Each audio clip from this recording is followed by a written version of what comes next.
Hello student, welcome to YSR academy. आज हम लोग वन शॉट लेके आए हैं थर्मोडायनेमिक्स का। ठीक है, इसके पहले हमने solid state ionic equilibrium solution के वन शॉट वीडियो रिकॉर्ड किए हुए हैं और उसमें सारे डिटेल्स में मैंने चीज़ें एक्सप्लेन की हैं कि कितने मार्क्स के लिए चैप्टर आएगा और हमको कौन कौन से क्वेश्चंस हमको पढ़ने हैं या कौन कौन से टॉपिक प्रिपेयर करने हैं एग्जाम्स के लिए। तो आज के वीडियो में हम लोग थर्मोडायनेमिक्स स्टार्ट कर रहे हैं। थर्मोडायनेमिक देखो one of the most important chapter है।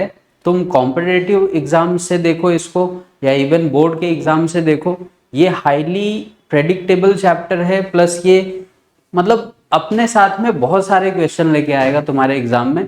इससे न्यूमेरिकल तो फिक्स आएंगे, प्लस ये ऐसा चैप्टर है जिसमें तुमको न्यूमेरिकल के साथ में कुछ थेरेटिकल पार्ट भी आने के चांसेस होते हैं। तो जैसे कि देखो, ये चैप्टर अगर हम लोग देखें तो ये विद ऑप्शन तुमको 8 मार्क का मिल जाता है। ठीक है, और विदाउट अगर ऑप्शन देख रहे हो तो 6 मार्क्स का आएगा।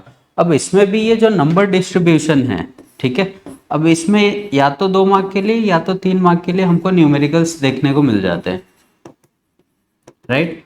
और इन न्यूमेरिकल को छोड़ने के बाद जो भी नंबर बच रहे हैं 2 या 3 मार्क्स, इसके तुमको थ्योरेटिकल क्वेश्चन मिलते हैं इससे। तो ये थोड़ा सा इंपॉर्टेंट चैप्टर इस वजह से हो जाता है क्योंकि अगर मान लो कि हमारा जो न्यूमेरिकल पार्ट है वो अगर थोड़ा सा वीक भी है, ठीक है, तो हम लोग थेरेटिकल में उसको कवर कर सकते हैं।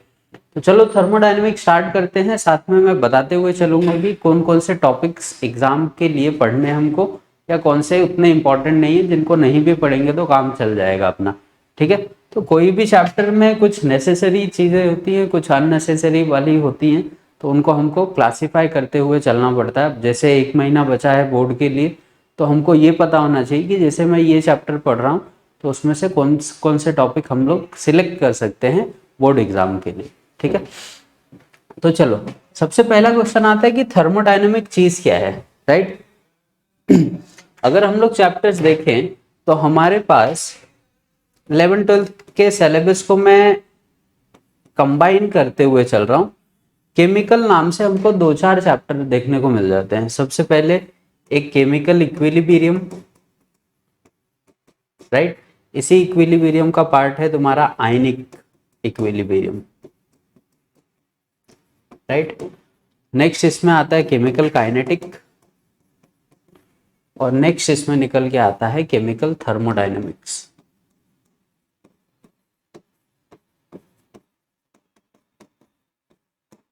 ठीक है, अब केमिकल इक्विलिब्रियम और आयनिक इक्विलिब्रियम ये चीजें रिवर्सिबल रिएक्शन में डील करती हैं, तो इनका यहाँ पे फिलहाल में कोई लेना देना नहीं है। ठीक है, केमिकल काइनेटिक जो होता है, काइनेटिक मतलब क्या हो गया, मोशन हो गया किसी भी चीज का। ठीक, तो केमिकल काइनेटिक हमको किसी भी रिएक्शन का रेट एक्सप्लेन करता है। ठीक है, राइट। बट थर्मोडायनेमिक हमको किसी भी रिएक्शन की एनर्जी एक्सप्लेन करती है। ठीक है, कि कोई अगर रिएक्शन प्रोसीड कर रहा है, जैसे हम लोग बोलते हैं एंडोथर्मिक है या एक्सोथर्मिक रिएक्शन है, तो वो कितनी एनर्जी अपने साथ लेके आता है या कितनी एनर्जी उसमें एब्जॉर्ब होगी, रिलीज होगी, ये सारे टॉपिक हम लोग अंडर थर्मोडायनेमिक पढ़ते हैं। तो thermodynamic is the study of chemical reaction and deals with the energy involve in the reactions. ठीक है, तो ये कॉन्सेप्ट है। मतलब इस चैप्टर में हमको सिर्फ एनर्जी से लेना देना है और बाकी इसमें कोई भी कॉन्सेप्ट्स नहीं आएंगे। तो पहला क्वेश्चन यहीं से बनता है कि थर्मोडायनेमिक की लिमिटेशंस क्या हैं। मतलब थर्मोडायनेमिक हमको कौन सी चीजों को एक्सप्लेन नहीं करता है, ठीक है, कौन सी चीज हमको नहीं बताता है। ड्रॉबैक्स बोल लो, लिमिटेशंस बोल लो। तो अब इसकी लिमिटेशन क्या है कि ये एनर्जी के साथ तो एडवांटेज ले रहा है, ठीक है, बट लिमिटेशन क्या आ जाएगी कि ये हमको रेट ऑफ रिएक्शन नहीं बताता है, ना इक्विलिब्रियम की इंफॉर्मेशन देता है, ठीक है, ना टाइम मैनेजमेंट बताता है किसी भी रिएक्शन का। ठीक है, तो ये हम लोग इसके लिमिटेशंस बोल सकते हैं कि इन फैक्टर्स पे थर्मोडायनेमिक कभी भी डील नहीं करता। और थर्मोडायनेमिक ना बहुत माइक्रोस्कोपिक प्रॉपर्टी पे डील करता है, 1 मोल 2 मोल पे कितनी एनर्जी रिलीज होगी, ठीक है, ये सारी इंफॉर्मेशन हमको देता है। तो चलो थर्मोडायनेमिक के अगर हम लोग इंट्रोडक्शन में देखें तो इंट्रोडक्शन में सबसे पहले टर्म्स, कौन कौन से टर्म्स हमको यूज होने वाले हैं इस चैप्टर में।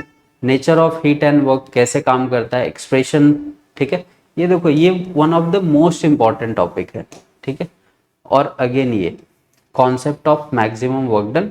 एक ही डेरिवेशन है पूरे चैप्टर में और ये डेरिवेशन हमको पढ़ना पड़ेगा। ये कभी कभार अगर न्यूमेरिकल नहीं आते हैं तो 2 या 3 मार्क के लिए मैक्सिमम वर्क डन का पूरा डेरिवेशन हमको लिखना पड़ता है और बहुत बार एग्जाम में आया हुआ है, ऐसा नहीं कि 1-2 बार आया फिर गायब हो गया।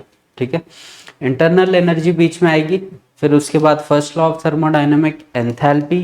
एंथैल्पी इसी को हम लोग क्या बोलते हुए चल रहे हैं, energy of the chemical reaction. Enthalpies of the physical transformation, फिर थर्मोकेमिस्ट्री, फिर स्पॉन्टेनिटी। स्पॉन्टेनिटी मतलब कि रिएक्शन हो रही है नहीं हो रही है, अपने आप हो रही है या दूसरे। स्पॉन्टेनियस और नॉन स्पॉन्टेनियस को लेके स्टूडेंट के दिमाग में एक बहुत बड़ा मिथ होता है कि कुछ स्टूडेंट बोलते हैं कि जो स्पॉन्टेनियस रिएक्शन है जो कंटिन्यूअसली चल रहा है उसको स्पॉन्टेनियस बोलते हैं, बट ऐसा नहीं होता है। जो रिएक्शन अपने आप हो रही है दैट इज स्पॉन्टेनियस। ठीक है, जो रिएक्शन किसी एक्सटर्नल इन्फ्लुएंस के वजह से हो रही है दैट इज नॉन स्पॉन्टेनियस। ठीक है, तो ये दिमाग में क्लियर करके रखो। जैसे कोई फैन घूम रहा है तो वो अपनी एनर्जी से नहीं घूम रहा है, that is non spontaneous. Air flow कर रही है, नेचुरल एयर फ्लो कर रही है, तो दैट इज स्पॉन्टेनियस, वो अपने आप चल रही है। ठीक है, तो इसमें कंफ्यूजन मत क्रिएट करो, ये दिक्कत दे देगा अपने को थोड़ा सा। आगे चलते हैं, टर्म्स यूज्ड इन थर्मोडायनेमिक्स। ठीक है, अब ये जो हम लोग बता रहे हैं ये तुमको पहले मैं क्वेश्चंस दिखा दे रहा हूँ कि कैसे कैसे एग्जाम में आते हैं, फिर इन चीजों को हम लोग एक्सप्लेन करेंगे। देखो पहला क्वेश्चन क्या है, distinguish between isothermal and adiabatic process. Right, right the features of reversible process, classify the following priorities, extensive properties, pressure, density, work, heat. ये सब टॉपिक हम लोग थर्मोडायनेमिक में धीरे धीरे आगे कवर करेंगे। तो ये जो टॉपिक्स हैं देखो इस पे डायरेक्टली क्वेश्चन बन जाते हैं एग्जाम में। ठीक है, चलो देखते हैं। सबसे पहले जब हम लोग थर्मोडायनेमिक पढ़ रहे हैं तो मैंने क्या बोला कि ये रिएक्शन की एनर्जी से डील करता है। बराबर, क्या लिखा देखो, energy of the body is defined as the capacity to do work. Energy क्या है कि कोई भी केमिकल रिएक्शन कितना वर्क कर रही है, that is energy. Thermodynamic is a branch of science that concerned with the energy changes in physical and chemical transformation। जब भी मैं टिपिकली थर्मोडायनेमिक्स बोलता हूँ इसका मतलब है कि वो रिलेट कर रहा है केमिकल रिएक्शन की एनर्जी से। ठीक है, थर्मोडायनेमिक्स हमको फिजिक्स में भी देखने को मिलता है बट वहाँ पे हम लोग फिजिकल वर्क के रिलेटेड देखते हैं, यहाँ पे हमको केमिकल के रिलेटेड चीज़ें देखनी है। Terms used in thermodynamics, system and surrounding. ठीक है, तो सबसे बड़ा दिक्कत यही हो जाता है इसमें कि सिस्टम और सराउंडिंग का कॉन्सेप्ट लोगों को समझ में नहीं आता। देखो जैसे अगर मैं बोलूँ कि ये अर्थ है और ये उसका यूनिवर्स है, बराबर, तो ये यूनिवर्स जब इसके ऊपर प्रेशर लगाएगा तो ये इसकी क्या होगी, सराउंडिंग। ठीक है, ये इसके लिए क्या हो गया, सिस्टम हो गया। जैसे अर्थ के रिस्पेक्ट में मैं क्या हो गया, सिस्टम हो गया। ठीक है, तो अगर सराउंडिंग कोई भी टाइप का एक्सटर्नल इन्फ्लुएंस सिस्टम पे लगाता है, वो प्रेशर हो, टेम्परेचर हो, वॉल्यूम हो, कुछ भी हो, वो हमेशा क्या होगा, पॉजिटिव होगा।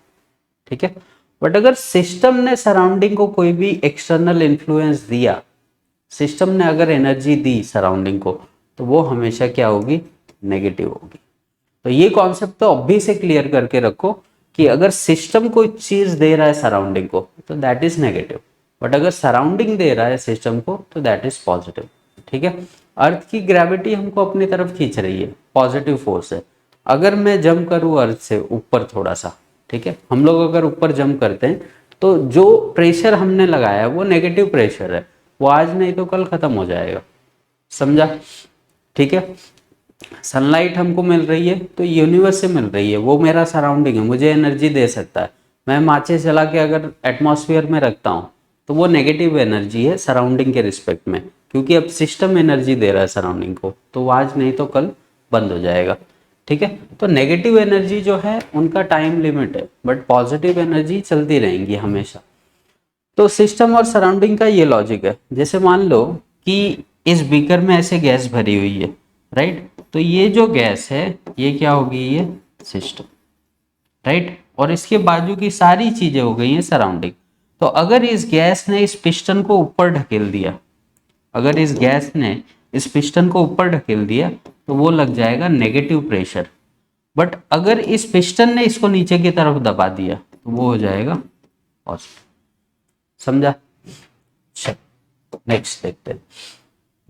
अब सिस्टम सराउंडिंग हमने क्लियर किया। सिस्टम हो गए अर्थ के रिस्पेक्ट में, ठीक है। तो सिस्टम जो होता है वो हमारे पास 3 टाइप का होता है। सिस्टम को अगर हम लोग क्लासिफाई करें तो ओपन सिस्टम, क्लोज सिस्टम और आइसोलेटेड सिस्टम। बहुत ही सिंपल एग्जांपल है, देखो जैसे यहाँ पे चाय का कप रखा हुआ है, राइट। अगर हम लोग गर्म चाय का कप रख दें तो उस अब ये सिस्टम है हमारे पास, बराबर, और ये इसकी क्या है, सराउंडिंग है। कोई ऐसा सिस्टम जो अपना मैटर भी एक्सचेंज कर रहा है सराउंडिंग से और अपनी एनर्जी को भी एक्सचेंज कर रहा है, ऐसे सिस्टम को हम क्या बोलते हैं, ओपन सिस्टम। क्लियर है? अब इसी चाय के प्लेट को अगर मैं ढक दूं, ठीक है, तो अब जो मैटर निकल रहे थे वो निकलने बंद हो गए, बट एनर्जी तो फिर भी एक्सचेंज हो ही रही है। चाय का कप तो तभी भी ठंडा हो जाएगा, इसका मतलब एनर्जी एक्सचेंज हो रही है बट मैटर एक्सचेंज नहीं हो रहा है। इसको हम लोग क्या बोलते हैं, क्लोज सिस्टम, ठीक है। अब इसी चाय के कप को अगर मैं थर्मस वगैरह में डाल दूं या किसी इंसुलेटर में डाल दूं जहां पे सराउंडिंग और सिस्टम का कांटेक्ट ही खत्म हो जाए, तो अब ना तो इसका मैटर एक्सचेंज हो पाएगा क्योंकि ये इंसुलेटर लगा हुआ है, और ना ही इसका एनर्जी एक्सचेंज हो पाएगा। तो ऐसे को हम लोग क्या बोलते हैं, आइसोलेटेड सिस्टम। दोनों एक्सचेंज कर रहा है, ओपन। एनर्जी एक्सचेंज कर रहा है, मैटर नहीं कर रहा है, क्लोज्ड। दोनों भी एक्सचेंज नहीं कर रहा है तो आइसोलेटेड, ठीक है। तो ये हमारा सिस्टम का कॉन्सेप्ट हो गया। नेक्स्ट चलते हैं हम लोग, properties of system and state, ठीक है। तो किसी भी सिस्टम की 2 टाइप की प्रॉपर्टी होती है, राइट। एक तो उसकी हो जाती है एक्सटेंसिव प्रॉपर्टी और दूसरी हो जाती है इंटेंसिव प्रॉपर्टी, ठीक है। अब ये दोनों चीजें लेना देना है मास से। कोई भी ऐसी चीज जो मास पे डिपेंड करती है, राइट, वो क्या हो जाती है, एक्सटेंसिव प्रॉपर्टी। कोई भी ऐसी चीज जो मास पे डिपेंड नहीं करती है उसको हम लोग बोलते हैं इंटेंसिव प्रॉपर्टी। ये डेफिनेशन से बहुत बार एग्जाम में आए हुए हैं, राइट। बहुत बार 1 या 2 मार्क के लिए पूछेगा या मल्टीपल चॉइस में क्वेश्चन करते हैं वो लोग कि ये क्या है, the property which is dependent on mass is always extensive. जैसे देखो, mass, volume, internal energy, heat capacity, number of moles. अब मैं मास बढ़ाऊंगा तो नंबर ऑफ मोल्स बढ़ेंगे, सीधी सी बात है। बट ऐसी प्रॉपर्टी जो मास पे डिपेंड नहीं करती, जैसे प्रेशर हो गया, temperature, surface tension, viscosity, melting boiling point, specific heat, even हम लोग कलर्स वगैरह भी लिख सकते हैं, ठीक है। कलर भी हमारा क्या हो जाएगा, इंटेंसिव प्रॉपर्टी, ठीक है। तो ये कुछ पॉइंट्स है जिनको ध्यान में रखना, ये डायरेक्टली वो लोग मल्टीपल चॉइस में पूछ सकते हैं, ठीक। नेक्स्ट है हमारे पास स्टेट फंक्शन। स्टेट फंक्शन और पाथ फंक्शन 2 टॉपिक्स होते हैं, स्टूडेंट को इसमें दिक्कत हो जाती है, तो इसको ध्यान से देखो। स्टेट फंक्शन अगर हम लोग बोले और पाथ फंक्शन अगर हम लोग बोले, ठीक है। स्टेट फंक्शन क्या होता है, सपोज करो एक पॉइंट से किसी दूसरे पॉइंट पे मुझे जाना है, ठीक है। ये पॉइंट ए है और ये पॉइंट बी है। तो यहाँ पे जो प्रेशर होगा वो P1, V1, T1, राइट, जो भी प्रॉपर्टी है, P2, V2, T2, ठीक है। इन चीजों को हम लोग बोलते हैं स्टेट फंक्शन, जो इनिशियल और फाइनल में डील करते हैं। मतलब जितनी भी केमिकल रिएक्शंस है हम लोग कैसे डील करते हैं उसमें, हमेशा या तो इनिशियल लेंगे या तो फाइनल लेंगे। तो जब भी केमिस्ट्री इनिशियल और फाइनल स्टेजेस में डील करती है इनको हम लोग बोलते हैं स्टेट फंक्शन, ठीक है। मान लो किसी को यहाँ से यहाँ तक जाना है, उसके पास दो रूट है। एक तो ये वाला रूट है कि वो सीधा चला जाए, और एक दूसरा ये वाला रूट यहाँ से चला जाए, ठीक है। तो क्या यहाँ से जाने में और यहाँ से जाने में एनर्जी सेम लगेगी क्या?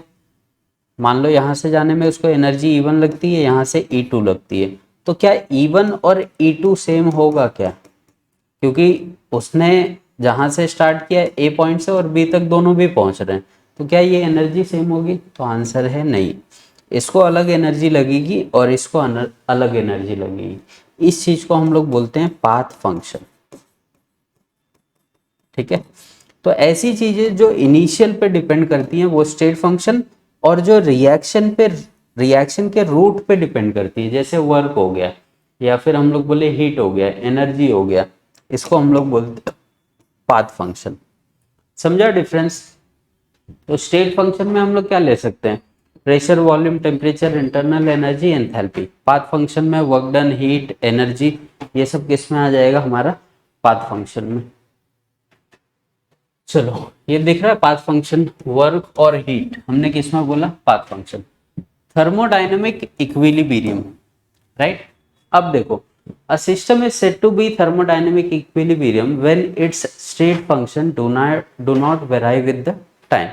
अगर कोई प्रॉपर्टी बढ़ी नहीं रही है, रुक गई है अपने जगह पे, टाइम के साथ साथ उस प्रॉपर्टी में कोई मेजर चेंजेस देखने को नहीं मिल रहे, तो उस कंडीशन को हम लोग क्या बोलते हैं, थर्मोडायनेमिक इक्विलिब्रियम।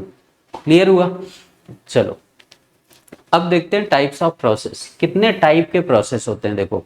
तो टाइप्स ऑफ प्रोसेस अगर हम लोग देखें तो सबसे पहले हमारे पास आता है आइसोथर्मल, ठीक है, आइसोबारिक, फिर आएगा आइसोकोरिक, फिर आएगा एडियाबैटिक, फिर आएगा रिवर्सिबल। ठीक है, तो टोटल हमारे पास 5 टाइप के प्रोसेस होते हैं, राइट। अभी देखो आइसोथर्मल ऐसे प्रोसेस होते हैं, थर्मल मतलब क्या होता है, हीट या टेम्परेचर बोल लो, ठीक है। कोई ऐसा प्रोसेस, आइसो का मतलब होता है सेम, कोई ऐसा प्रोसेस जहां पे टेम्परेचर क्या है, कांस्टेंट है, उसको हम लोग क्या बोलेंगे, आइसोथर्मल प्रोसेस। दिख रहा है फर्स्ट पॉइंट में, टेम्परेचर इज कांस्टेंट। कोई भी केमिकल रिएक्शन जहां पे टेम्परेचर क्या हो चुका है, कांस्टेंट हो चुका है, उसको हम लोग क्या बोलेंगे, आइसोथर्मल। आइसोबारिक, ये बार यूनिट दिख रही है, किसकी होती है, प्रेशर की। तो अगर किसी रिएक्शन में प्रेशर कांस्टेंट हो जाए तो उसको हम लोग बोलते हैं आइसोबारिक प्रोसेस। और आइसोकोरिक, कोरिक मतलब होता है वॉल्यूम, ठीक है, इनको याद कर लो। ये बार वाला अगर हम लोग याद कर सकते हैं, थर्मल मतलब तो हीट हो गया, राइट, बार मतलब प्रेशर की यूनिट, तो प्रेशर कांस्टेंट बचा। कोरिक, इसको ध्यान में ही रख लो कि कोरिक मतलब होता है volume, right. The process in which volume remain constant through out the process. कोई ऐसा प्रोसेस जहां पे वॉल्यूम पूरे प्रोसेस भर में कांस्टेंट है, दैट इज हमारा आइसोकोरिक। और रिवर्सिबल प्रोसेस तो हमको पता है कि फॉरवर्ड जाएगा, बैकवर्ड जाएगा, किसी भी स्टेप पे हम लोग उसको रिवर्ट कर सकते हैं। ऐसे प्रोसेस को हम लोग क्या बोलते हैं, isothermal. By reversible process by changing certain conditions, जो हम लोग ने केमिकल इक्विलिब्रियम में ली चैडलर प्रिंसिपल्स में पढ़ा हुआ था कि कौन कौन से फैक्टर्स हैं जो रिवर्सिबल रिएक्शन को इम्पैक्ट कर सकते हैं। चलो, तो ये कुछ डिफरेंस है आइसोथर्मल एडियाबैटिक के, जो एग्जाम के लिए बहुत ज़्यादा इंपॉर्टेंट है। ये बहुत बार क्वेश्चन आया हुआ है हमको आइसोथर्मल और एडियाबैटिक का, तो इसको थोड़ा ध्यान में रखेंगे। चलो, आइसोबारिक में मैंने क्या बोला, प्रेशर क्या होगा, कांस्टेंट, ठीक है। आइसोकोरिक में volume is constant. Reversible process देखो, a process conducted in such a way that at every stage driving force is greater than opposing force, right. तो रिवर्सिबल रिएक्शन का मतलब क्या होता है कि जितना ड्राइविंग फोर्स है, ड्राइविंग मतलब फॉरवर्ड रेट और रिवर्स रेट एक दूसरे के लगभग क्या होंगे, इक्वल होंगे। बट कुछ फैक्टर होते हैं जो कभी कभार ड्राइविंग फोर्स और रिवर्स फोर्स को बढ़ा देते हैं, तो रिएक्शन का जो इक्विलिब्रियम है वो डिस्टर्ब हो जाएगा। फीचर्स ऑफ रिवर्सिबल प्रोसेस, ये 1-2 बार आए हुए क्वेश्चंस हैं बोर्ड में, तो ये पॉइंट्स तुमको ध्यान में रखना है, इनका स्क्रीनशॉट वगैरह लेके रखो। ये एग्जाम में हमको 3-4 पॉइंट लिखने होते हैं। क्या बोल रहा है, the driving and opposing forces differ by infinitesimal amount, right. इस वर्ड का मतलब है कि एक्सट्रीमली स्मॉल, इतने बड़े बड़े वर्ड यूज करने की जरूरत नहीं है, हम लोग बोल सकते हैं कि एक स्मॉल स्टेजेस पे ये रिएक्शन एक दूसरे की क्या हो जाती है, पैरेलल हो जाती है, इक्वल हो जाती है। The process can be reversed at any condition, ठीक है। अगेन एक्सट्रीमली स्मॉल पार्टिकल्स को ऐड करके हम लोग इस रिएक्शन को इनफाइनाइट टेस्ट, ठीक है, रिवर्ट कर सकते हैं किसी भी पोजीशन पे। A reversible process proceeds infinitely slowly and takes place of infinite number of steps, ठीक है। एक रिवर्सिबल रिएक्शन जो होती है ना वो इनफाइनाइट नंबर ऑफ स्टेप में चलती है, तो उसको किसी भी स्टेप से हम लोग क्या कर सकते हैं, रिवर्ट ला सकते हैं। तो ये कुछ पॉइंट है जो इंपॉर्टेंट है, हमको एग्जाम में पूछे जाएंगे। तो फीचर्स लिखने को बोलेगा तो बहुत ज़्यादा आएगा, 2 मार्क के लिए ये क्वेश्चन आते हैं एग्जाम में, तो हम लोग इनको लेके चल सकते हैं यहाँ से। चलो, nature of heat and work. Nature of work, work का फॉर्मूला देखो क्या होता है, work is equal to force into displacement. ये फॉर्मूला ध्यान में रखो, ये हमको मैक्सिमम वर्क डन में फिर से आएगा। जो मैक्सिमम वर्क डन का हम लोग डेरिवेशन देखने वाले हैं उसमें ये चीज फिर से हमको मिलने वाली है। Nature of heat, it is the form of energy, right. Heat is a form of energy. जब उसको हम लोग केमिकल रिएक्शन के टर्म में देखते हैं तो उसी को हीट बोलते हैं, एंथैल्पी बोलते हैं, एनर्जी बोलते हैं। उसी को हम लोग हीट बोलने हैं या कोई भी काइंड ऑफ एनर्जी बोल सकते हैं जो सिस्टम और सराउंडिंग एग्जिस्ट कर रहा है। साइन कन्वेंशन इंपॉर्टेंट है। देखो, साइन कन्वेंशन मैंने चैप्टर के स्टार्टिंग में ही बता दिया है तुमको कि देखो, जैसे ये सिस्टम है हमारे पास और ये इसके बाजू वाली सारी चीजें किसमें आ गई, सराउंडिंग में। बहुत इंपॉर्टेंट क्वेश्चन है, 2 मार्क्स के लिए पूछते हैं एग्जाम में और बहुत बार आया हुआ है। ठीक है, देखो, अगर वर्क डन सराउंडिंग कर रहा है सिस्टम पे तो वो वर्क डन क्या होगा, पॉजिटिव। अभी मैंने बताया था। अगर सिस्टम ने काम किया किसके ऊपर, सराउंडिंग के ऊपर, तो वो वर्क डन क्या हो जाएगा, नेगेटिव। अगेन, अगर हीट सिस्टम दे रहा है सराउंडिंग को, बराबर, अगर हीट सराउंडिंग दे रहा है सिस्टम को तो वो क्या हो जाएगा, पॉजिटिव हीट हो जाएगी। बट अगर सिस्टम ने देना चालू किया सराउंडिंग को तो वो क्या हो जाएगा, नेगेटिव हो जाएगा। तो ये सिंपल सा कॉन्सेप्ट है, सिस्टम कोई भी चीज अगर देगा सराउंडिंग को तो it is always negative. But अगर सराउंडिंग ने दिया है सिस्टम को तो वो हमेशा क्या हो जाएगा, पॉजिटिव। तो इस कॉन्सेप्ट को ध्यान में रखो, ये पूरे चैप्टर में बार बार हमको रिपीट होगा। नेक्स्ट पे चलते हैं, expression for pressure volume work done, right. Maximum work done को हम लोग बोलते हैं, या ये एक्सप्रेशन जो है हमारे पास, इसको देखते हैं कि ये बनता कैसे। देखो, इसके ऊपर भी बहुत बार बोर्ड में क्वेश्चन आए हुए हैं, 2 बार क्वेश्चन पूछे हुए हैं, तो इनको थोड़ा सा ध्यान में रखते हुए चलेंगे हम।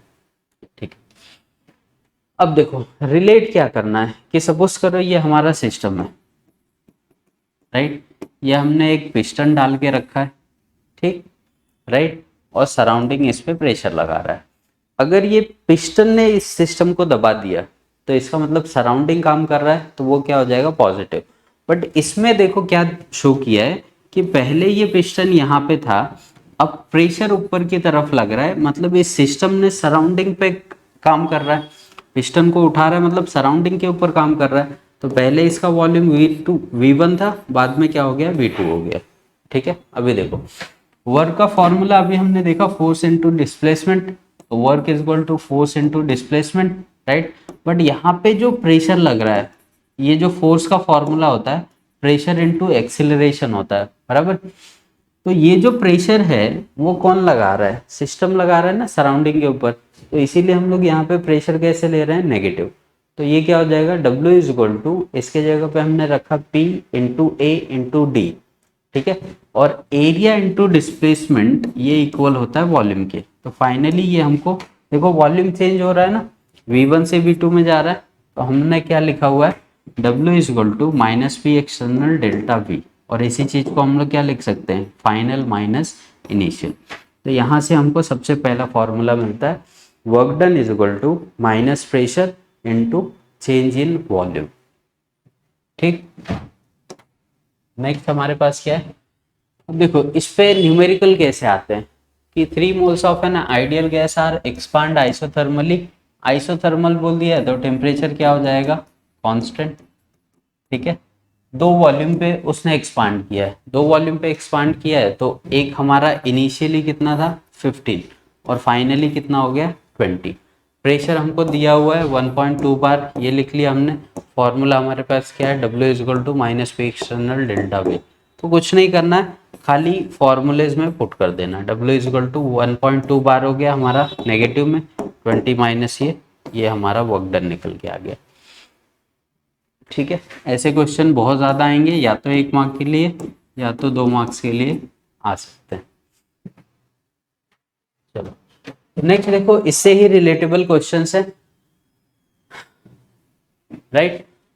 A free expansion is expansion against a zero opposing force. अगर मान लो कि कोई प्रेशर लग ही नहीं रहा है पिस्टन पे, तो प्रेशर क्या हो गया वहां पे जीरो, तो वर्क डन किस पे डिपेंड करेगा, वॉल्यूम पे। बट अगर ये जीरो हो गया तो पूरा वर्क डन ही हमारा क्या हो गया, जीरो। मतलब अगर पिस्टन मूव ही नहीं कर रहा है तो वहां पे वर्क डन भी क्या होगा, जीरो हो जाएगा। ये कुछ यूनिट कन्वर्जन है वर्क डन के, इनकी उतनी ज़रूरत नहीं पड़ेगी, बट लिख के रखो इनको, थोड़ा कहीं पे छोटे मोटे कन्वर्जन आएंगे तो काम आ सकते हैं हमको। चलो नेक्स्ट, ये देखो कुछ क्वेश्चन आए हैं मैक्सिमम वर्क डन से। इस स्लाइड के बाद हम लोग मैक्सिमम वर्क डन का मैं पूरा एक्सप्रेशन बताऊंगा, डेरिवेशन। इसकी डिटेल्स वीडियो भी हमने चैप्टर वाइज अपलोड की है, अगर कोई डाउट होगा तो आप लोग उस पर देख लीजिए, ठीक है। Derive an expression for maximum work done in isolated reversible process, ठीक है। अक्टूबर 15 में आया हुआ है और ये डायरेक्ट 2 या 3 मार्क के लिए एग्जाम में आता है, ठीक है। डिपेंड्स कि वो बहुत ज़्यादा एक्सपांड करने को बोल रहा है या अगर पूरा एक्सप्लेनेशन करने को दे रहा है तो ये 3 मार्क्स के लिए क्वेश्चन आएगा। तो लगभग तीनों क्वेश्चन देखो रिलेटेबल हैं, conditions for maximum work done. तो देखते हैं एक्सप्रेशन क्या है। देखो मैक्सिमम वर्क डन चीज़ क्या है, हमने एक फॉर्मूला निकाला है, इसको दिमाग से हटाना मत। W is equal to minus P external delta V, क्योंकि इसी पे मैक्सिमम वर्क डन चलता है, क्योंकि हमको वॉल्यूम ही कैलकुलेट करनी है कि कितनी एक्सपांड हो रही है या कितनी कंप्रेस हो रही है। तो ये सब में यही हमारा तामझाम लिखा हुआ है, ये इसको ध्यान में रखो, ये फॉर्मूला इंपॉर्टेंट है। नेक्स्ट देखो, अगर अभी हमने जो पिस्टन लिया हुआ है, ठीक है, मैंने तुमको क्या बोला कि अगर बाहर से प्रेशर लगा तो वर्क डन हमारे पास क्या हो जाएगा, पॉजिटिव। और अगर सिस्टम ने प्रेशर लगाया तो वर्क डन हमारा क्या हो जाएगा, नेगेटिव। इस चीज को दिमाग में रखो, आगे देखते हैं कि इसको सॉल्व कैसे करना है।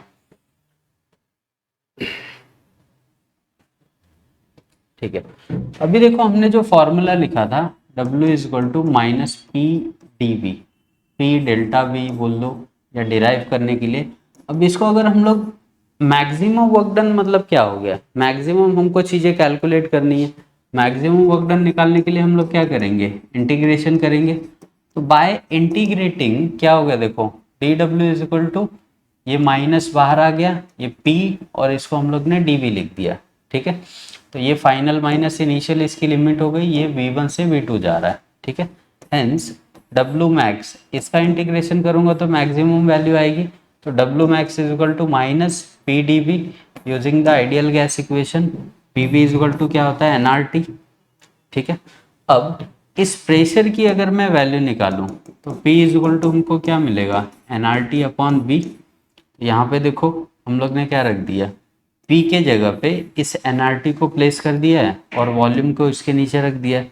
तो फाइनली ये कांस्टेंट वैल्यू, तो इसको बाहर लेके इसको dV by V, because T is constant, तो minus NRT dx upon x, integration क्या हो जाता है ln x, ठीक है। ये लिमिट हमारी क्या हो जाएगी, minus NRT ln V2 minus V1, ठीक है।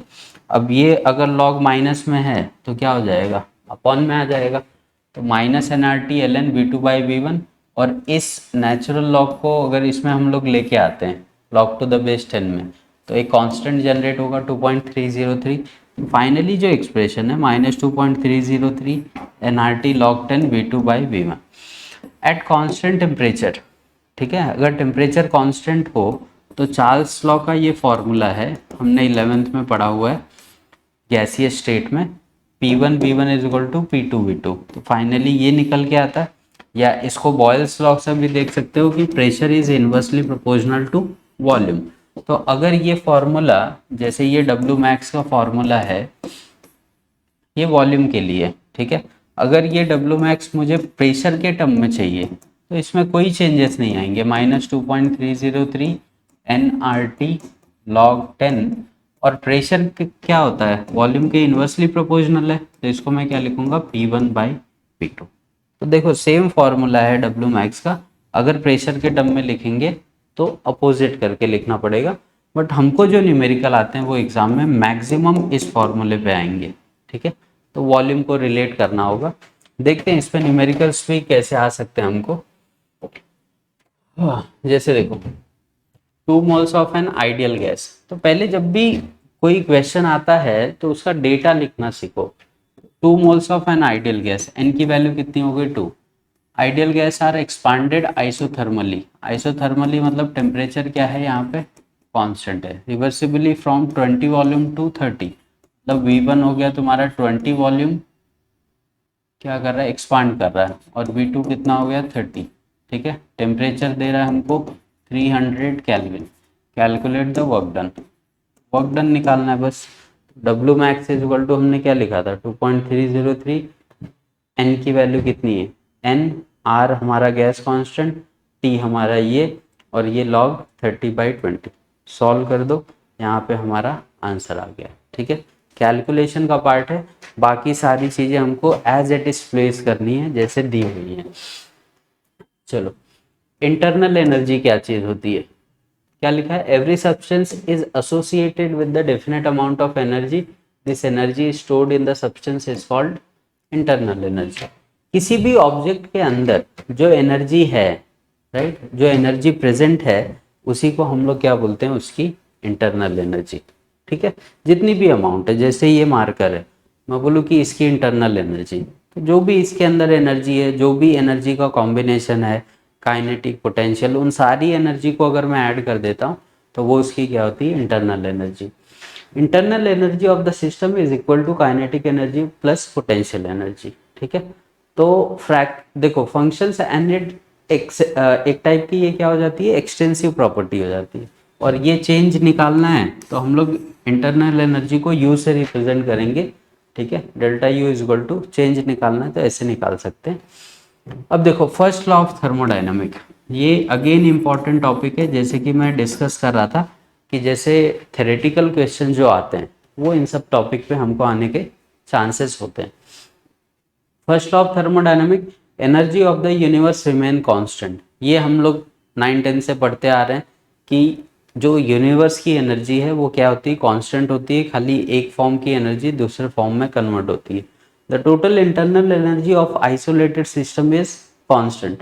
Energy neither created nor destroyed and can be converted from one form to another. ठीक है, तो ये 2-3 स्टेटमेंट है जो हमको फर्स्ट लॉ ऑफ थर्मोडायनेमिक में लिखने होते हैं, कोई रट्टा मारने की चीज़ नहीं है, सिंपल सा याद रख सकते हो। अब देखो इस पे क्वेश्चंस कैसे कैसे आए हुए हैं, अभी देखो रिसेंट में क्वेश्चन आया हुआ है भाई इसमें, आइसोथर्मल प्रोसेस क्या होते हैं, एडियाबैटिक प्रोसेस क्या होते हैं। अभी मैंने एक्सप्लेन किया कि कैसे कैसे हमको प्रोसेस देखने हैं। Right the mathematical expression for the first law of thermodynamic for the following, ये आइसोथर्मल एडियाबैटिक ये सारे हमारे हो जाते हैं। Right the mathematical equation for first law of thermodynamic of the following, तो मैथमेटिकल इक्वेशन फर्स्ट लॉ के लिए क्या है, W इज इक्वल टू एक माइनस पी डेल्टा वी, या W मैक्स अगर तुमको निकालना है तो क्या हो जाएगा 2.303 nRT log V2 by V1, और प्रेशर के लिए लिखना है तो P1 बाई P2, ये हो गया हमारा एक्सप्रेशन। तो ये छोटे मोटे क्वेश्चंस आए हुए हैं देखो जो रिलेट करते हैं इसको। नेक्स्ट पे चलते हैं, mathematical equation for the first law of thermodynamic. ठीक है, तो ये सब छोटे फॉर्मूले हैं, जैसे इंटरनल एनर्जी का पहला फॉर्मूला है change in internal energy is equal to heat plus work done, एक ये हो गया हमारे पास expression, right. In an isothermal process, अगर हमारा प्रोसेस आइसोथर्मल है तो T कितना हो जाएगा 0, तो इंटरनल एनर्जी भी क्या हो गई 0। ठीक है, then the first law of thermodynamic becomes delta U is equal to Q plus W, अगर इंटरनल एनर्जी ही 0 हो गया तो Q इज इक्वल टू क्या हो जाएगा माइनस डब्ल्यू। तो ये छोटे मोटे एक्सप्रेशन है देखो, इन टर्म्स ऑफ आइसोथर्मल जो प्रोसेस है वो ऐसे हमको दिखेगा उसका वर्क डन।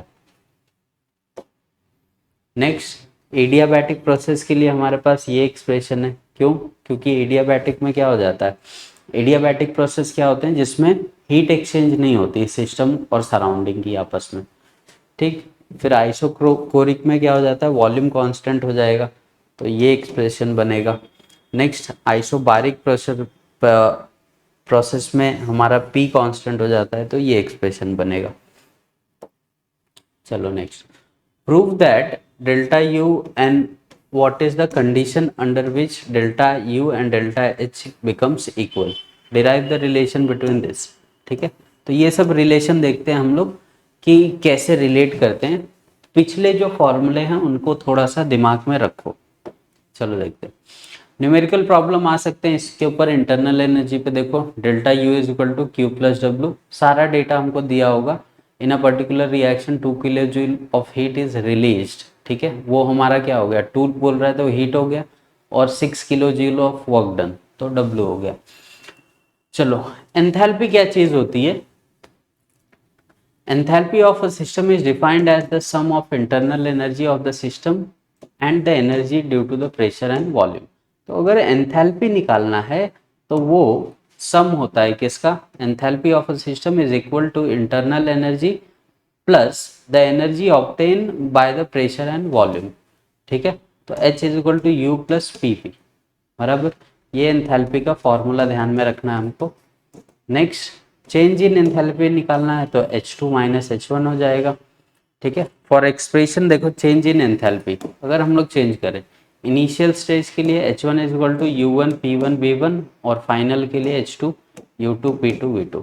चेंज निकालना है तो हम क्या करेंगे, ये क्या था U2 P2 V2 और ये तो यहाँ पे क्या निकल के आया, ये U2 माइनस U1 और ये यहाँ पे P2 P1। At constant pressure, अगर हम लोग प्रेशर को कांस्टेंट रख रहे हैं तो P1 P2 को क्या ले लें, P ले लें, तो फाइनली हमको क्या मिलता है, डेल्टा H। इस चेंज को हम लोग डेल्टा U लिख सकते हैं। प्रेशर को हमने बाहर निकाल दिया तो P, और V2 माइनस V1 हमारा क्या हो जाएगा, डेल्टा V। तो ये एक्सप्रेशन हमको ध्यान में रखना है, इस पे क्वेश्चन आ सकते हैं हमको। ठीक है, तो ये एंथैल्पी के 3 फॉर्मूले, एक तो ये, दूसरा हमको ये, और थर्ड वाला ये जो चेंज निकाल रहे हैं। नेक्स्ट पे चलते हैं, relationship between delta H and delta U. अभी हमने क्या फॉर्मूला निकाला, देखो डेल्टा एच जो होता है डेल्टा यू और पी डीवी के इक्वल होता है। ठीक है, तो इसमें कोई मेजर चेंज हमको नहीं करना। अब अगर हम लोग थोड़ा सा इसको और एक्सपांड करें तो क्या कर सकते हैं, डेल्टा एच और ये delta U P D V था, तो इसको हम लोग क्या कर लें अब कि, ठीक है, तो यहाँ से अगर इंटरनल एनर्जी निकालनी है तो हम लोग इंटरनल एनर्जी ऐसे भी निकाल सकते हैं ना, कि इस डेल्टा एच को यहीं रहने दे और इस एक्सप्रेशन को वहाँ पे लेके जाएं माइनस पी डेल्टा वी, ऐसे भी लिख सकते हो। तो एक ही फॉर्मूले हैं, उसी के बार बार अलग अलग डेरिवेशंस हैं, बट ये सारी चीज़ें हमको एग्जाम में बहुत कम पूछे जाते हैं। ठीक है, इंपॉर्टेंट टॉपिक हमारा मैक्सिमम वर्क डन है और उसके ऊपर न्यूमेरिकल्स आते हैं। फिर यहाँ पे देखो कुछ चेंजेस दिए गए हैं, जैसे delta H is equal to हमने क्या लिख दिया, डेल्टा यू।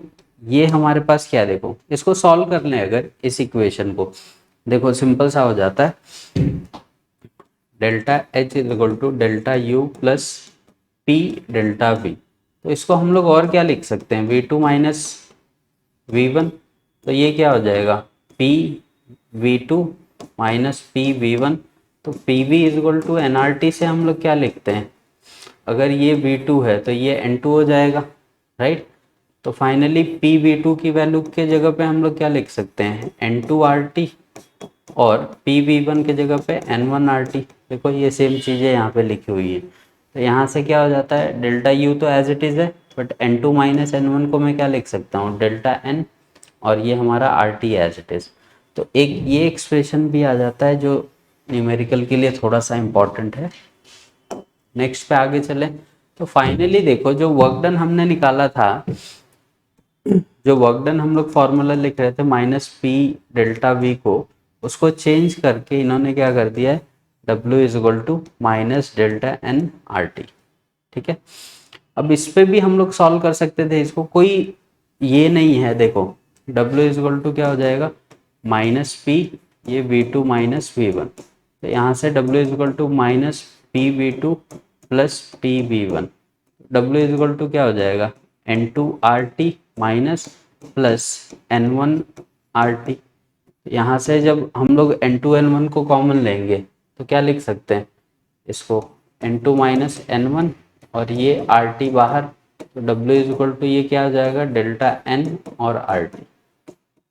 ठीक है, तो ये छोटे मोटे एक्सप्रेशन है जो हमको एग्जाम में पूछ सकते हैं वो लोग। चलो आगे देखते हैं।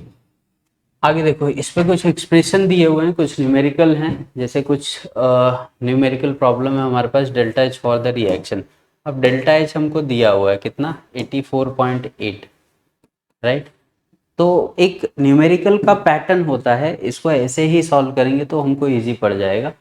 Calculate the delta U. अब हमको पता है कि डेल्टा यू और डेल्टा एच में अभी हम लोग ने एक्सप्रेशन देखा कि कैसे रिलेट करता है, बस वही फॉर्मूला देखो रखा हुआ है, delta H is equal to delta U delta N R T.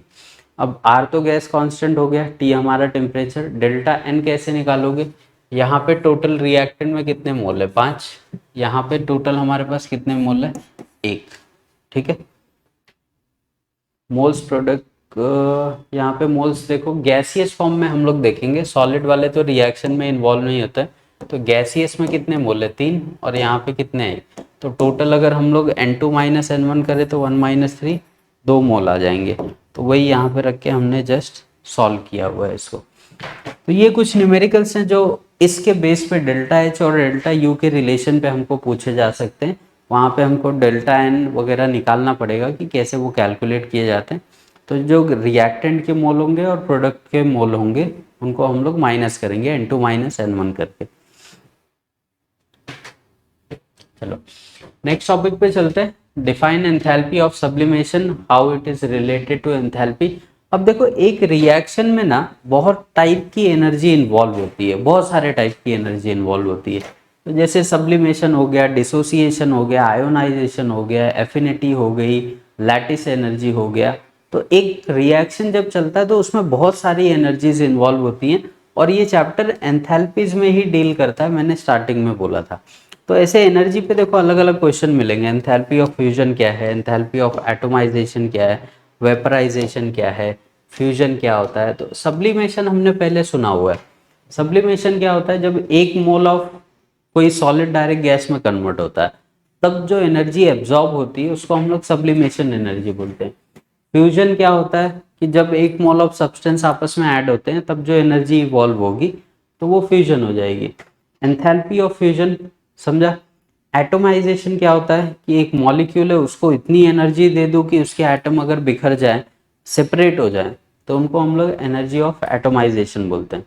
Vaporisation क्या होता है, एक मोल ऑफ कोई लिक्विड है अगर वेपर में कन्वर्ट हो रहा है तो उसको हम लोग क्या बोलते हैं, वेपराइजेशन। क्लियर हुआ।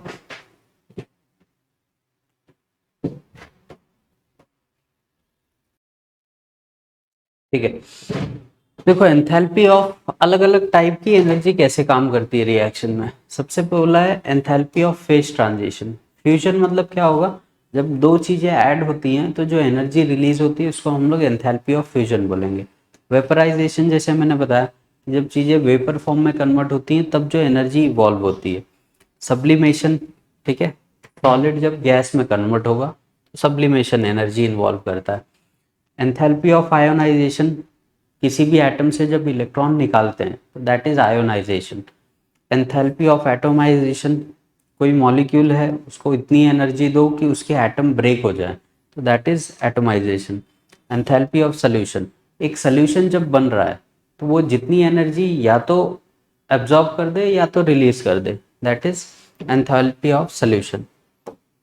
Next, state and explain Hess law at constant. ठीक है, ये देखो कंबशन। अब हेस लॉ क्या चीज है देखते हैं। हेस लॉ बहुत सिंपल सा कॉन्सेप्ट है कि जब भी एक कोई केमिकल रिएक्शन होती है, राइट, कोई भी केमिकल रिएक्शन, हेस लॉ देखो एकदम सिंपल से वर्ड में मैं बता देता हूँ कि हेस लॉ चीज क्या है। इसका कॉन्सेप्ट ये है कि कोई भी रिएक्शन अगर एक सिंगल स्टेप में चले या फिर मल्टीपल स्टेप में चले, उनके बीच में जो एनर्जी है वो हमेशा क्या होगी, सेम होगी। ठीक है, तो Na और Cl को अगर हम लोग कंबाइन करें तो ये NaCl बनाता है। ठीक है, बट इनके चेंज होने में बहुत सारी एनर्जी इन्वॉल्व होती है, राइट।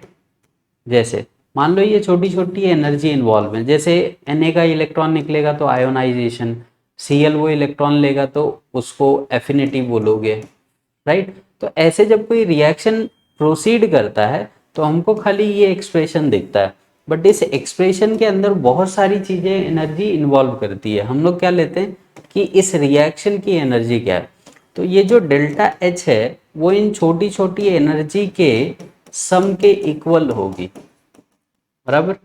चाहे रिएक्शन एक स्टेप में प्रोसीड करे या छोटी छोटी बहुत सारी स्टेप में प्रोसीड करे, उसकी जो एनर्जी है वो हमेशा क्या होगी, इक्वल होगी, ना तो कम होगी ना तो ज़्यादा।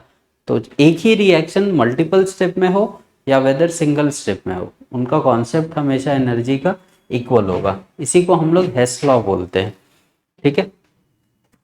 अब रिएक्शन क्या हो सकती है, या तो एक्सोथर्मिक या तो एंडोथर्मिक, या तो एनर्जी उसकी पॉजिटिव होगी या तो नेगेटिव। तो अगर एक्सोथर्मिक है तो हम लोग नेगेटिव एनर्जी लेके चलेंगे, एंडोथर्मिक है तो पॉजिटिव। चलो देखो, thermodynamic standard state thermodynamic equation, जैसे ये छोटे मोटे इक्वेशन है उसको एक्सप्लेन करती हैं, राइट। तो ये सब तो मैंने बताया कि एंथैल्पी ऑफ कंबशन क्या होता है। जब देखो हम लोग क्या करते हैं कि जैसे इथीन है हमारे पास, इसको अगर हम लोग ऑक्सीजन के प्रेजेंस में हीट करें तो जितनी भी एनर्जी इन्वॉल्व हो रही है वो क्या हो जाएगी, एंथैल्पी ऑफ कंबशन। किसी भी चीज़ को जब हम लोग जलाते हैं तो जितनी एनर्जी वो एब्जॉर्ब करे या रिलीज करे, दैट इज कंबशन। और नेगेटिव एनर्जी दिया है मतलब ये क्या कर रहा है, इवॉल्व कर रहा है, तो ये एक टाइप का क्या हो जाएगा, एक्सोथर्मिक प्रोसेस। बॉन्ड एंथैल्पी क्या होती है, एक बॉन्ड को ब्रेक करने के लिए जितनी एनर्जी तुम देते हो, ठीक है, एक बॉन्ड को ब्रेक करने के लिए जितनी एनर्जी हम लोग दे रहे हैं, ठीक। जैसे H2 है, इसको अलग अलग पार्ट में डिवाइड किया। अब देखो ये एनर्जी क्या है, पॉजिटिव है, पॉजिटिव है मतलब क्या हो जाएगी, एंडोथर्मिक हो जाएगी, मतलब सराउंडिंग ने दी है इसको एनर्जी। तो ये छोटे मोटे टर्म्स हैं जो किसी भी रिएक्शन में इन्वॉल्व होते हैं। अब एप्लीकेशन ऑफ हेस लॉ देखो, स्टेटमेंट क्या बोलता है, overall enthalpy change for a reaction is equal to the sum of enthalpy changes of individual step, ठीक है। पूरे रिएक्शन की जो एनर्जी है वो हमेशा इक्वल होगी जो छोटे छोटे स्टेप्स में हम लोग रिएक्शन को प्रोसीड करवा रहे हैं, ठीक है। एप्लीकेशंस देखो इसके, क्या बोल रहा है, Hess law has been useful to calculate the enthalpy. तुम किसी भी टाइप की एनर्जी को कैलकुलेट कर सकते हो अगर हेस लॉ का एक्सप्रेशन हमको पता है तो, ठीक है। मैंने क्या बोला कि जैसे डेल्टा एच हमारे पास है, ये कॉम्बिनेशन होता है H1 H2 H3 H4 का। तो हमको अगर कोई छोटी सी एनर्जी निकालनी है तो ये सारी एनर्जी हमको पता होनी चाहिए, और रिएक्शन में वो लोग ऐसे देते हैं हमको, ठीक है। तो इस पे मैंने नॉर्मल जो प्लेलिस्ट है हमारा थर्मोडायनेमिक का, उस पर न्यूमेरिकल्स भी करवाए हुए हैं काफ़ी। जैसे देखो यहाँ पे कुछ न्यूमेरिकल है, calculate the standard enthalpy of the reaction. अब इस रिएक्शन की एनर्जी मेरे को निकालनी है। उसने क्या बोला है कि कार्बन डाइऑक्साइड फॉर्म होता है तो इतनी एनर्जी इवॉल्व करता है, ये इतनी ये इतनी। तो क्या करना है, delta H total is equal to क्या करना है, प्रोडक्ट में से रिएक्टेंट की एनर्जी को माइनस कर देना है, जो हम लोग करते हैं जनरली, फाइनल माइनस इनिशियल। तो देखो कार्बन डाइऑक्साइड हमारे पास ये रिएक्शन है, कार्बन डाइऑक्साइड और वाटर हमारे पास प्रोडक्ट है, तो ये दोनों हो गए प्रोडक्ट, माइनस हमने क्या किया है, रिएक्टेंट को इसमें से माइनस कर दिया है, ठीक है। तो 4 इंटू कार्बन डाइऑक्साइड 4 बार बने थे ना, तो 4 इंटू CO2 ये हो गया, प्लस 6 वाटर के मॉलिक्यूल हैं तो 6 इंटू दिस, फिर 2 ये हमारे, और ऑक्सीजन जितने भी नेचुरल सब्सटेंसेस हैं, नेचुरल एग्जिस्टेंस है, उनकी एंथैल्पी हम लोग हमेशा ज़ीरो कंसिडर करते हैं, इसीलिए ऑक्सीजन के लिए हमने यहाँ पे क्या लिया हुआ है, ज़ीरो। बस खाली यहाँ पे प्लस माइनस करना है और ये हमारा आंसर हो गया। सेम इसके साथ है, देखो CH4 जब बना है तो वो इतनी इतनी एनर्जी लेके अपने साथ चल रहा है, तो उसकी बैलेंस इक्वेशन हमको लिखनी पड़ेगी और उसके हिसाब से प्रोडक्ट माइनस रिएक्टेंट कर देना है और हमको आंसर मिल जाएगा। नेक्स्ट पे चलते हैं। ये अगेन देखो न्यूमेरिकल है एंथैल्पी के ऊपर, तो सेम कॉन्सेप्ट है, रिएक्टेंट और प्रोडक्ट की एनर्जी को माइनस करेंगे और ये हमको आंसर मिलते जाएगा ऐसे, ठीक है। चलो ये देखो कुछ एक्सप्रेशन है, calculate the standard enthalpy of reaction. यहाँ पे रिएक्शन गिवन है, पहले हमको इन रिएक्शन को आपस में बैलेंस करना पड़ेगा, फिर यहाँ से फाइनल इक्वेशन बनाएंगे और ये जो दोनों चीज़ें दी हैं उनको प्लस माइनस करके हमारा आंसर निकल जाएगा। ठीक है, हमने किया क्या है, देखो ये हमारे पास पहला एक्सप्रेशन है ये वाला, ठीक है, और ये हमारे पास सेकंड है। तो इनको अरेंज करके देखते हैं कौन कौन सी चीज़ें डिवाइड हो जाती हैं, उनको हटा के फाइनल एक्सप्रेशन हम ये बनाएंगे। और जो भी हमने रिएक्शन में चेंजेस किए हुए हैं वो हमको इनके एनर्जी में करने पड़ेंगे। जैसे मान लो फर्स्ट और सेकंड इक्वेशन को हमने माइनस किया है, तो इन एनर्जी को भी माइनस करना पड़ेगा। अगर हमने इन दोनों एक्सप्रेशन को ऐड किया है तो इनको भी हमको ऐड करके निकालना पड़ेगा। नेक्स्ट दिया हुआ है हमको, ये देखो कुछ क्वेश्चंस हैं जो गिब्स एनर्जी पे आते हैं। तो ये आगे हम लोग प्रोसीड करते हैं कि क्या देखना है हमको। सेकेंड लॉ ऑफ थर्मोडायनेमिक क्या होता है, ये कुछ टॉपिक्स बचे हुए हैं जो आगे की वीडियो में हम लोग कवर करेंगे। तो देखो फर्स्ट आता है the spontaneous process. Spontaneous process का मतलब क्या है, स्टार्टिंग में मैंने बताया कि ऐसा कोई भी प्रोसेस जो अपने आप हो रहा है, चलते जा रहा है, उसको हम क्या बोलेंगे, स्पॉन्टेनियस। और स्पॉन्टेनियस प्रोसेस के लिए ध्यान में रखना हम लोग कॉन्सेप्ट यूज करते हैं गिब्स एनर्जी का। अगर गिब्स एनर्जी, इसको याद कर लो अच्छे से, गिब्स एनर्जी अगर हमारी नेगेटिव हो गई, ठीक है, तो वो स्पॉन्टेनियस प्रोसेस होता है, राइट। अगर गिब्स एनर्जी पॉजिटिव हो गई तो वो प्रोसेस हमेशा नॉन स्पॉन्टेनियस होगा, ठीक है। बट अगर गिब्स एनर्जी जीरो हो गई तो वो चला जाता है इक्विलिब्रियम पे, ठीक है। तो स्पॉन्टेनिटी जो रिएक्शन है, किसी भी रिएक्शन की जो स्पॉन्टेनिटी है वो कौन डिसाइड करेगा, गिब्स एनर्जी, ठीक है। आगे हम लोग देखते हैं फॉर्मूला क्या होता है गिब्स एनर्जी का। तो ये दिमाग में बैठा लो, गिब्स एनर्जी अगर नेगेटिव है तो स्पॉन्टेनियस है, पॉजिटिव है तो नॉन स्पॉन्टेनियस, जीरो आ जाता है तो हम लोग उसको इक्विलिब्रियम पे कंसिडर करते हैं। देखो एंट्रोपी क्या चीज है, ठीक है, एंट्रोपी और एंथैल्पी आपस में रिलेट करते हुए जाएगा। किसी भी चीज की एंट्रोपी क्या होती है, राइट। जैसे ये चीज है हमारे पास मार्कर है, ठीक है, इसको अगर मैं जमीन पे पटक दूं तो इसके एक से जीरो टुकड़े नहीं होंगे, एक से दो होगा, तीन होगा, चार होगा। इसी को हम बोलते हैं एंट्रोपी, रैंडमनेस, कितनी ज्यादा पॉसिबिलिटी हमको मिल सकती है। जैसे I2 अगर सॉलिड फॉर्म में है, ठीक है, सॉलिड फॉर्म में मुझे आयोडीन दिया गया है, तो उसके जो एटम है वो कॉन्ट्रैक्टेड है, एक जगह पे रुके हुए हैं। बट जैसे ही मैं उसको पानी में डालूंगा, ठीक है, वो फटाफट ब्रेक होगा और अलग अलग किसी भी डायरेक्शन में मूव करेगा। तो उसकी रैंडमनेस क्या हो रही है, बढ़ रही है। पहले वो कॉम्पैक्ट था, अब वो अपने आप को एक्सपांड कर रहा है अनलिमिटेड वे में। तो ये दिख रहा है, ये जैसे आइस के ब्लॉक थे, फिर वाटर, फिर किस में चले गए, गैस। तो यहाँ से एंट्रोपी बढ़ गई इसकी, और इससे भी ज़्यादा एंट्रोपी हो गई इसकी। तो किसी भी चीज़ की जो रैंडमनेस है, डिसऑर्डर्ड स्टेट है, किसी भी चीज़ का जो डिस्टॉर्शन है, ठीक है, टूटा हुआ फॉर्म है, या जहाँ पे एंट्रोपी बढ़ रही है, ठीक है, वो रिप्रेजेंट करता है उनकी एंट्रोपी, ठीक है। किसी भी चीज़ का बढ़ता हुआ जो फॉर्म है, जैसे हमारी एज है, बढ़ रही है तो एंट्रोपी इंक्रीज हो रही है। तो जनरली जो नेचुरल प्रोसेसेस होते हैं उनकी एंट्रोपी क्या होती है, पॉजिटिव होती है। नेगेटिव बहुत रेयर कंडीशंस में होती है। जैसे केमिकल रिएक्शन है, दो मॉलिक्यूल आपस में जुड़ के एक में कन्वर्ट हो गए तो उनकी रैंडमनेस कम हो गई, वहाँ पे एंट्रोपी नेगेटिव हो जाती है। अब एंट्रोपी के कुछ फॉर्मूले हैं हमारे पास, देखो जैसे एंट्रोपी लिखना है तो हम लोग क्या लिखते हैं, delta S is equal to Q reversible upon T, ठीक है। तो ये कुछ फॉर्मूले हैं जो मैं पॉइंट करते हुए चलूंगा, इनको ध्यान में रखना। इस पे न्यूमेरिकल बहुत ज़्यादा एक्सपेक्टेड नहीं होते। टोटल एंट्रोपी अगर निकालना है तो हम लोग क्या करते हैं, सिस्टम की एंट्रोपी और सराउंडिंग की एंट्रोपी को ऐड कर देते हैं। और जैसे अभी मैं गिब्स एनर्जी बता रहा था कि गिब्स एनर्जी का ये फॉर्मूला है, देखो G is equal to enthalpy minus T into S, ठीक है। तो गिब्स एनर्जी रिलेट करता है एंथैल्पी और एंट्रोपी को, इसके लिए एंट्रोपी का टॉपिक हम लोग पढ़ रहे थे, right. Gibbs energy is also state function. तो ये छोटे मोटे पॉइंट्स है जो हमको ध्यान में रखना, ठीक है। चलो तो अब देखो स्पॉन्टेनियस प्रोसेस कब होगा, जब हमारा डेल्टा एस टोटल जीरो से कम हो जाएगा।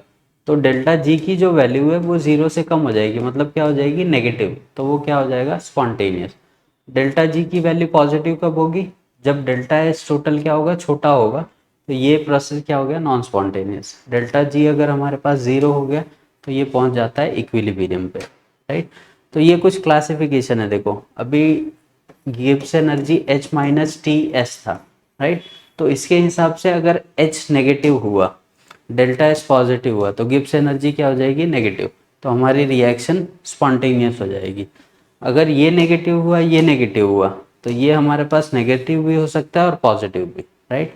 ये दोनों पॉजिटिव हुए तो इसके भी दोनों चांसेस है, और ये पॉजिटिव ये नेगेटिव हो गया तो गिब्स एनर्जी पॉजिटिव हो जाएगी और रिएक्शन क्या हो जाएगा, नॉन स्पॉन्टेनियस।